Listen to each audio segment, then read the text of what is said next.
It all started with a fence. Just a simple 6-foot-tall wooden fence I put up in my backyard to keep my dog, Murphy, from bolting into the street every time a squirrel looked at him funny. We'd recently moved into Willow Creek Estates, a neighborhood that looked like it had been pulled straight out of a suburban real estate brochure. Identical houses, neatly trimmed hedges, streets named after trees that didn't grow there. And of course, the ever-present Homeowners Association. I didn't think much of the HOA at first. I signed the paperwork when we closed on the house like everyone else. Figured they were there to make sure people didn't paint their houses, neon green or store rusty car parts in the front yard. Nothing unusual. But I was wrong. I was so wrong. It was about a week after the fence went up that I got the first letter. The envelope was thick, the kind of official-looking mail that makes your stomach twist before you even open it. Inside was a typed notice informing me that my fence violated HOA Code 4.3b, something about unapproved structures, and that I had 15 days to remove it or face penalties. There was also a $500 fine and a stern warning about additional consequences if I failed to comply. At first, I thought it was a mistake. I mean, fences weren't exactly groundbreaking construction. My next-door neighbor had one. The guy 3 houses down had a brick wall bordering his yard. Surely mine didn't stand out. I figured someone had filed the wrong paperwork or misread the property line. So I did the reasonable thing. I called the HOA. Big mistake. The woman who answered spoke in the tone of someone who gets joy from explaining fines to people. She said my fence wasn't approved by the Architectural Review Committee, and when I asked how to get that approval, she told me I should have applied before building it. Unfortunately, she said, with just the slightest tinge of smugness, you're in violation now. The only course of action is to remove it. I hung up in disbelief. I decided to try one more route. I wrote a formal appeal. I included photos, a copy of the fence plan, and even offered to paint the thing in whatever muted taupe or beige they found acceptable. I sent it certified mail and waited. 3 days later, I got another letter. My appeal was denied. That's when I started to get mad. I'd lived in that house for less than 6 months, paid my dues on time, kept my lawn neat, and even waved to people I didn't like. But now I was being treated like I'd built an amusement park in my backyard. All because I didn't go through the sacred bureaucratic ritual of seeking permission to hammer in some wood. Then came the summons. The HOA was taking me to small claims court. I honestly didn't even know that was a thing. Who sues their own neighbors over a backyard fence? Apparently, Willow Creek Estates does. The day of the hearing, I put on my best suit and brought every document I could find. Property maps, photos, receipts from Home Depot. I was ready to explain the whole thing calmly and clearly. I thought, surely once they see I'm not some rule-breaking anarchist, this will all blow over.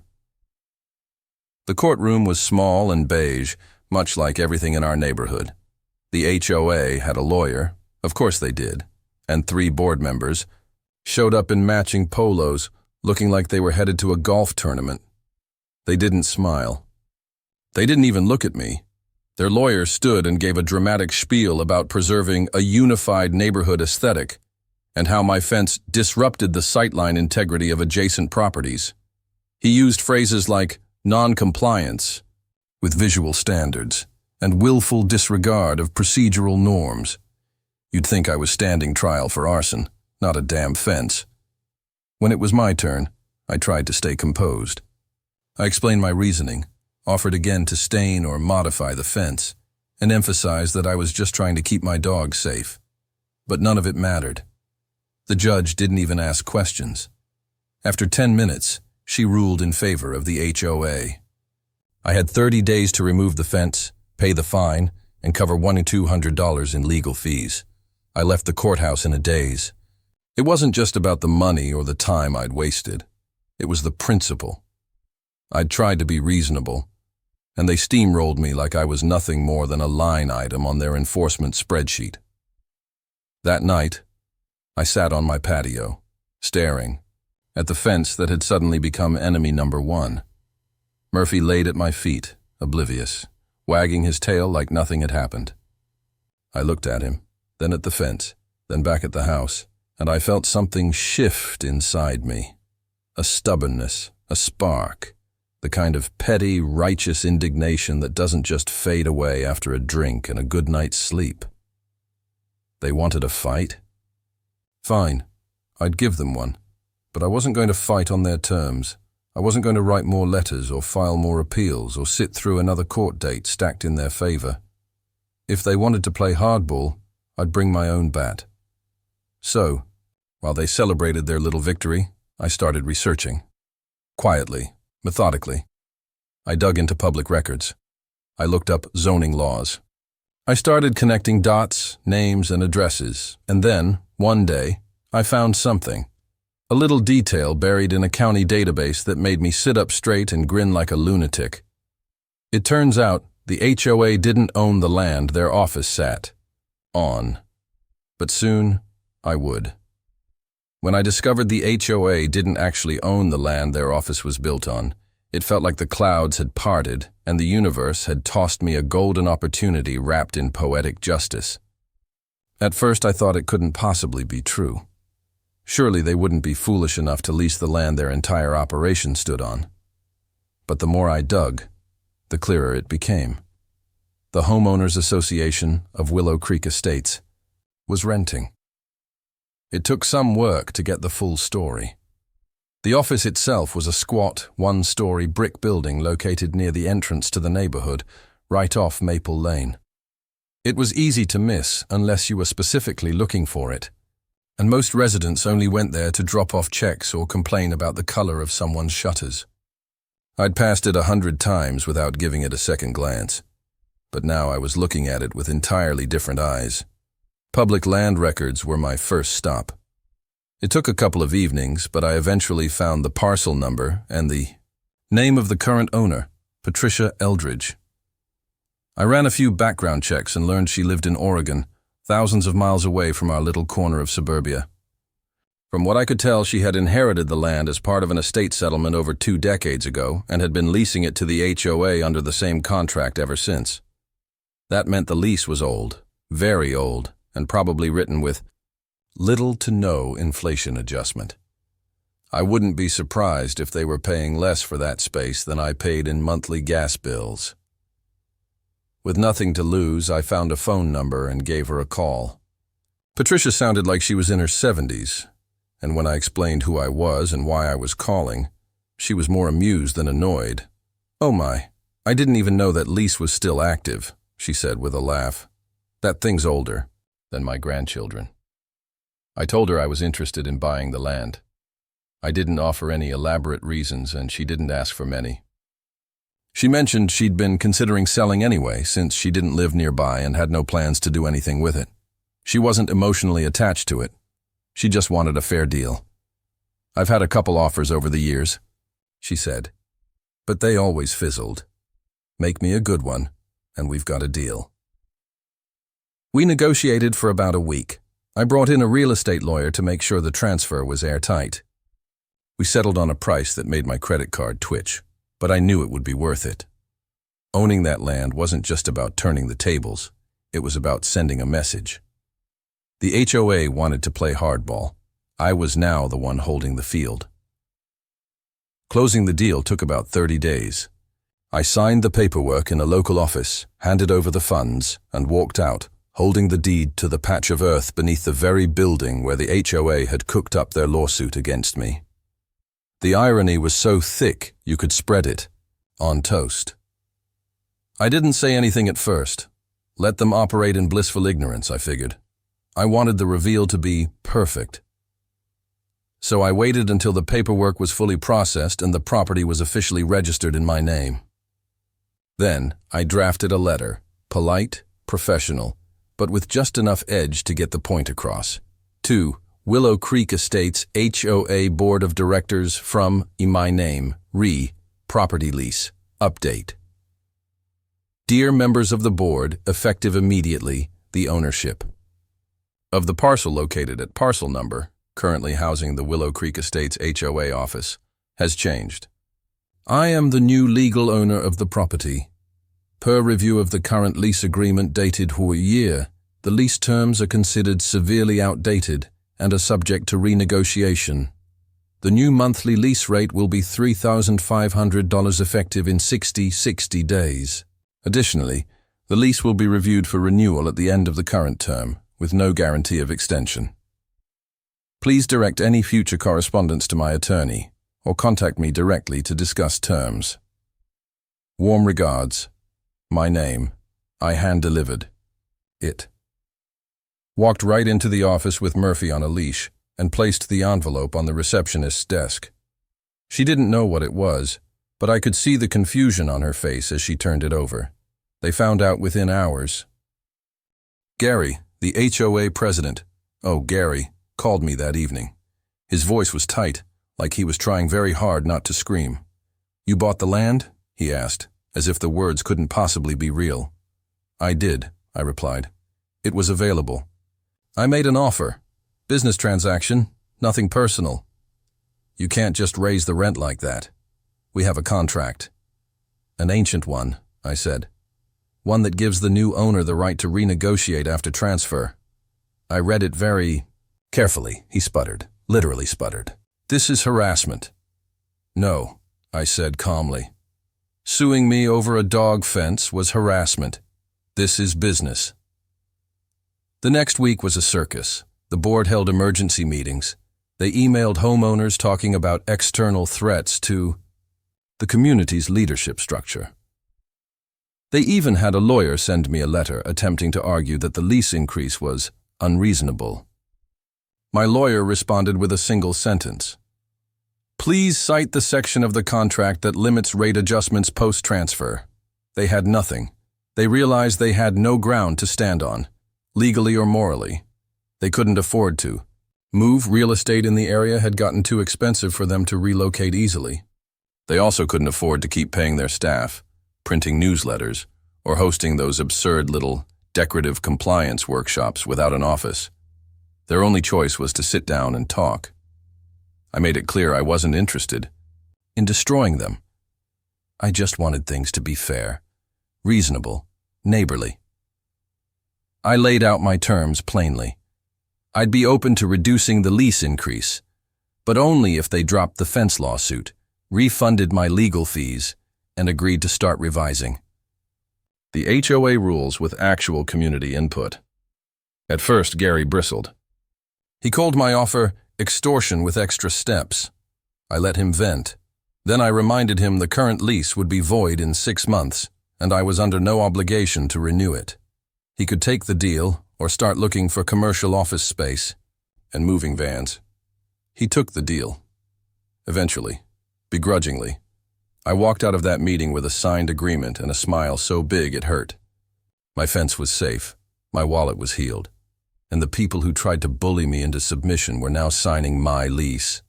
And the best part, they still didn't fully realize what I had in store next. To say the HOA was shocked would be an understatement. When they realized I now owned the land under their office, their world tilted sideways. It wasn't just an inconvenience, it was a full-blown existential crisis. Gary, the HOA president, tried to play it cool in our first phone call, but I could hear the panic bubbling just beneath the surface of his clipped, passive-aggressive tone. You can't just do this, he snapped. I almost laughed. Actually, I can. I checked, and double-checked, and ran it by my lawyer, twice. You're retaliating because of the fence issue. That's harassment. No, Gary, I replied, with the calmness of someone who's holding all the cards. Suing your own residents over a fence is harassment. Owning real estate and adjusting rent is just business. There was a long pause on the line. I pictured him gripping his phone, red in the face, trying to decide whether to yell or beg. He eventually chose neither and hung up without another word. Within days, the HOA board was in chaos. I heard from neighbors that there were multiple emergency meetings. They sent out frantic email blasts to all the homeowners about a land ownership change affecting operations and framed it like some outside developer was threatening the sanctity of the community. I knew their strategy, play the victim, rally the neighborhood, shift the narrative. But it didn't work the way they thought it would. See, people talk. And in the weeks following the fence debacle, word had gotten around about what they did to me, how petty and aggressive they'd been. Some neighbors started to whisper that maybe, just maybe, the board was a bit out of control, that the HOA wasn't really protecting the community anymore. It was just enforcing a rigid, outdated playbook that served no one but the board members themselves. When people heard that I had bought the land, most of them laughed. "Wait, you're the one who owns the HOA office now?" someone asked me at a grocery store. I nodded. He grinned and slapped me on the back. "Man, that's legendary." So while Gary and his minions were scrambling, I was getting text messages and handshakes from neighbors I barely knew. It turns out, people like it when David beats Goliath, especially when David also pays his dues on time and brings good beer to block parties. Of course, the board wasn't going to go down without a fight. Their next move was to challenge the new lease terms. They tried to argue that the increase I'd proposed, $3,500 a month, up from a measly $400, was excessive and unreasonable. Their lawyer sent me a strongly worded letter filled with legal buzzwords meant to intimidate. My lawyer read it, chuckled, and wrote a response that essentially said, "Please refer to the clause that prohibits market rate adjustment upon property. Transfer. We'll wait." There was no clause, just a vague lease from the late 90s that hadn't been updated in decades, and legally I was in the clear. After that, the tone shifted. Gary stopped posturing and started negotiating. He called and asked if we could sit down and work something out. I told him I'd be happy to, under a few conditions. First, they would drop the lawsuit over the fence and reimburse my legal fees in full.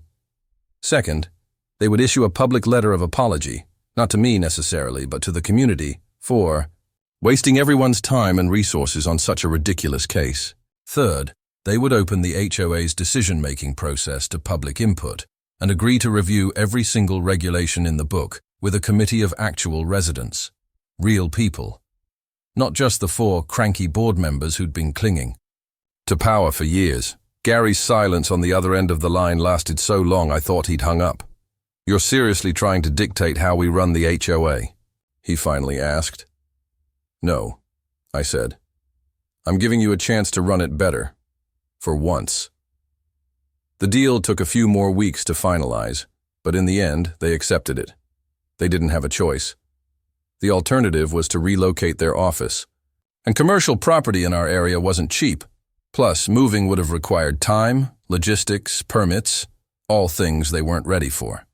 They folded, signed the agreement, and for the first time in years, change started to creep into Willow Creek Estates. The fence stayed. Not only did I not have to take it down, I got an official letter from the HOA saying it had been reevaluated and deemed consistent with community standards. My legal fees, $200 plus some change, were refunded in full. They even delivered the check in person. I cashed it the next day and took Murphy on a victory walk past the HOA office just for fun. But the real win was in the third condition, the one they didn't fully grasp the consequences of at the time. Opening the rules to public review sounded harmless enough, maybe even democratic. But once the community got involved, once people realized they could actually change things, the floodgates opened. It started small. Someone proposed allowing garden flags in more colors. Another person suggested removing the outdated restrictions on holiday decorations.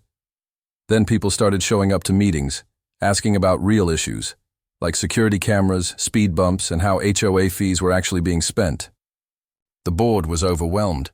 For years they'd ruled with unchecked authority, enforcing rules that served their preferences more than the community's needs. Now they had to listen, they had to answer, and the people loved it. Gary didn't. He resigned 3 months later, citing personal stress. He never actually looked me in the eye again. The rest of the board followed in slow succession. Replacements were elected. Actual neighbors who cared more about maintaining a friendly, livable neighborhood than nitpicking paint colors and lawn heights. A few times people asked me if I planned to raise the lease again now that I had the power. But I told them no, that wasn't the point. I didn't buy that land to milk it for profit. I bought it to remind them, and everyone else, what happens when power is abused. I wanted to make it clear that sometimes the system breaks so badly the only way to fix it is to flip it upside down. I didn't have to shout. I didn't have to argue. All I had to do was own the dirt under their feet and let gravity do the rest. 6 months after the land deal, life in Willow Creek Estates had changed more than I ever could have imagined. The HOA that once ruled with an iron clipboard had transformed into something almost reasonable. People actually looked forward to meetings now. New board members, regular folks with actual jobs, families, and zero interest in neighborhood power trips, had replaced the old guard and me. I went back to being a quiet homeowner with a stubborn dog and a very sturdy fence. But that wasn't the end of the story. Owning the land under the HOA office wasn't just a symbolic victory. It gave me a taste of something I hadn't expected: leverage. And with leverage came opportunity. The more I thought about it, the more I realized I'd stumbled onto something bigger than a fence dispute. I had the ability to reshape this place, not just as payback, but to actually make it better. It started with the lease money. That $3,500 per month wasn't chump change. I used some of it to pay down the mortgage, sure, but I didn't stop there. I reinvested, quietly, strategically. I bought a small parcel of land across from the HOA office that had sat vacant for years. The previous owner had been trying to offload it forever, but no one wanted to deal with the zoning red tape. I didn't mind. I had patience, and now I had name recognition. I filed for a zoning variance, made a few calls, and had plans drafted for a community dog park. It would have been impossible before with the old HOA in place. They would have killed the idea on arrival, citing neighborhood tranquility or aesthetic uniformity or some other ridiculous excuse. But under the new leadership, and with community support, it passed. The vote wasn't even close. Murphy was the first one through the gate when it opened. I stood there with my coffee, watching him dart around in pure joy, and I couldn't help but smile. A few neighbors clapped me on the back, thanked me for pushing it through.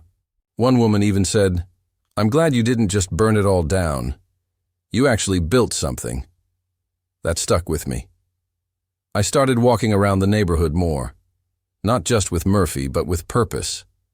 I paid attention to things I hadn't before: cracked sidewalks, old playground equipment, rusty signs, broken benches.